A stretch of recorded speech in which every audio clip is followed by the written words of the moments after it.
Good morning बच्चों। आज हम क्लास 10th की विज्ञान विषय की वर्कशीट जो कि 29/10/2020 को आई है के बारे में चर्चा कर रहे हैं। इस वर्कशीट से आपका नया पाठ शुरू होता है जिसका नाम है आनुवंशिकता एवं जैव विकास। तो चलिए आज की वर्कशीट स्टार्ट करते हैं। आनुवंशिकता विभिन्न लक्षणों का एक पीढ़ी से दूसरी पीढ़ी में या जनक से संतति में वंशागत होना। विभिन्नता एक ही स्पीसीज में प्राणियों के लक्षण के बीच में अंतर को विभिन्नता कहते हैं। जीन जीन आनुवंशिकता की बुनियादी और कार्यात्मक इकाई है। जीन डीएनए संरचना बनाते हैं। मनुष्य की प्रत्येक जीन में 2 प्रतियां होती हैं जिन्हें एलील के रूप में जाना जाता है। प्रत्येक माता पिता से एक जीन के एलील विभिन्न विशिष्टताओं के लिए जिम्मेदार होते हैं। बेटा एलील ऐसे समझ लीजिए कि जैसे लंबाई के लिए टी लेते हैं तो एक टी हो गया और दूसरा टी हो गया, ये दोनों एक दूसरे के एलील का कहलाती हैं। ठीक है, ये जुड़वा। ठीक है बेटा।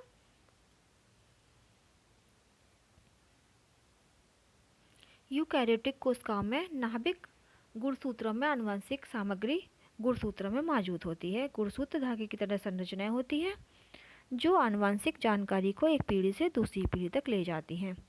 क्रोमोसोम डीएनए और प्रोटीन के बने होते हैं। वे कोशिका विभाजन, आनुवंशिकता, विभिन्नता, पुनर्जनन में महत्वपूर्ण भूमिका निभाते हैं। डीएनए डीऑक्सी राइबोन्यूक्लिक एसिड मनुष्यों में वंशागत सामग्री है और सभी अन्य जीवों में। एक व्यक्ति के शरीर में लगभग हर कोशिका में समान डीएनए होता है। अधिकांश डीएनए कोशिका नाभिक में स्थित होता है, लेकिन डीएनए में थोड़ी मात्रा में जो डीएनए होता है माइटोकॉन्ड्रिया में पाया जाता है। बेटा मैंने 9th क्लास में पढ़ा था, तो माइटोकॉन्ड्रिया में अपना खुद का डीएनए होता है। लक्षण लक्षण एक जीव की एक विशिष्ट विशेषता है। लक्षण जीन या पर्यावरण द्वारा निर्धारित किए जाते हैं। जनन के दौरान विभिन्नताओं का संचयन, इसको एक डायग्राम जैसे दिया है उसके द्वारा समझ सकते हैं बेटा। जो आपका ये डायग्राम है, देखिए इसमें विभिन्नताएं कैसे आ जाती हैं। ये आपकी F1 पीढ़ी है।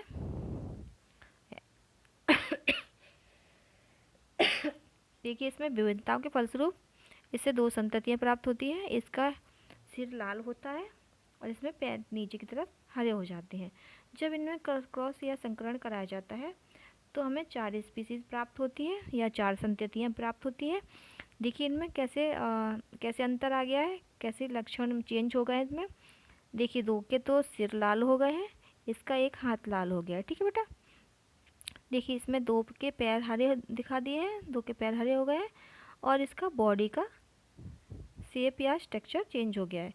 इस तरह से जब लैंगिक जनन होता है तो उस समय गुणसूत्र आदान प्रदान के द्वारा, जो गुणसूत्र होते हैं माता पिता से संतति में आते हैं, गुणसूत्रों के आदान प्रदान के द्वारा संततियों में नए लक्षण बनते हैं।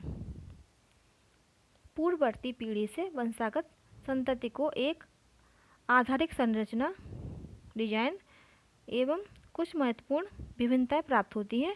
दूसरी पीढ़ी में पहली पीढ़ी से जो आहरित विभिन्नताएं एवं कुछ नई विभिन्नताएं उत्पन्न होती हैं। चित्र 1 में उस स्थिति को दर्शाया गया है जबकि एकल जीव जनन करता है, जैसे कि अलैंगिक जनन में तो एक जीवाणु विभाजित होता है तो परिणामतः 2 जीवाणु उत्पन्न होते हैं और फिर वो 2 जीवाणु विभाजित होकर 4 नए जीवाणु उत्पन्न करते हैं। ये जीवाणु आपस में बहुत अधिक समानताएं होती हैं इनमें, क्योंकि ये अलैंगिक जनन के द्वारा उत्पन्न हुए हैं।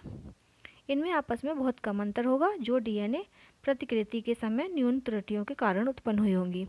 परंतु यदि लैंगिक जनन होता है विभिन्नताएं अपेक्षाकृत अधिक होती हैं। क्या किसी स्पीसीज में इन विभिन्नताओं के कारण अपने अस्तित्व में रहने की संभावना एक समान होती है? नहीं, निश्चित रूप से नहीं। विविधता के आधार पर विभिन्न जीवों को विभिन्न प्रकार के लाभ हो सकते हैं। उष्णता को सहन करने की क्षमता वाले जीवाणुओं को अधिक गर्मी से बचने की संभावना अधिक होती है। चलिए आज की वर्कशीट में आगे की ओर चलते हैं। तो ये आपके क्वेश्चन आंसर आ जाते हैं। आनुवंशिकता, विभिन्नता, क्रोमोसोम, लक्षण और जीन के परिभाषा लिखनी है। चलिए परिभाषाओं की तरफ चलते हैं।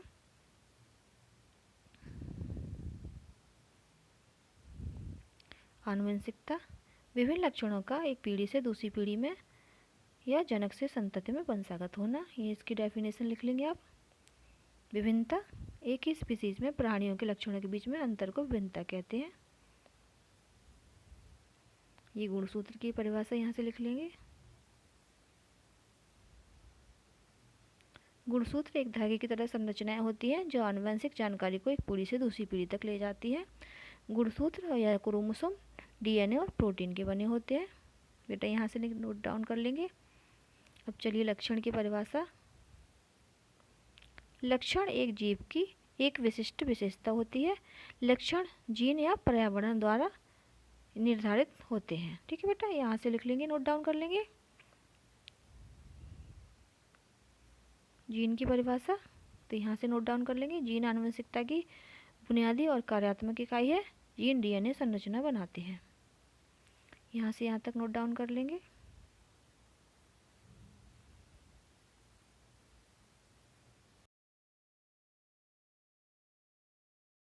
है एक लक्षण ए अलैंगिक प्रजाति वाली समष्टि के 10% सदस्यों में पाया जाता है तथा लक्षण बी उसी समष्टि में 60% जीवों में पाया जाता है। तो कौन सा लक्षण पहले उत्पन्न हुआ होगा? तो बेटा जो समष्टि का बी लक्षण है वो पहले प्रदर्शित हुआ होगा, क्योंकि ये ज़्यादा मात्रा में उत्पन्न होता है, इस कारण लक्षण भी समष्टि में पहले आया होगा। तो इस प्रकार आपकी वर्कशीट आज की कंप्लीट होती है। उम्मीद है आपको वर्कशीट समझ में आ गई होगी, और अगर वर्कशीट समझ में आई है तो वीडियो को लाइक कर दीजिएगा।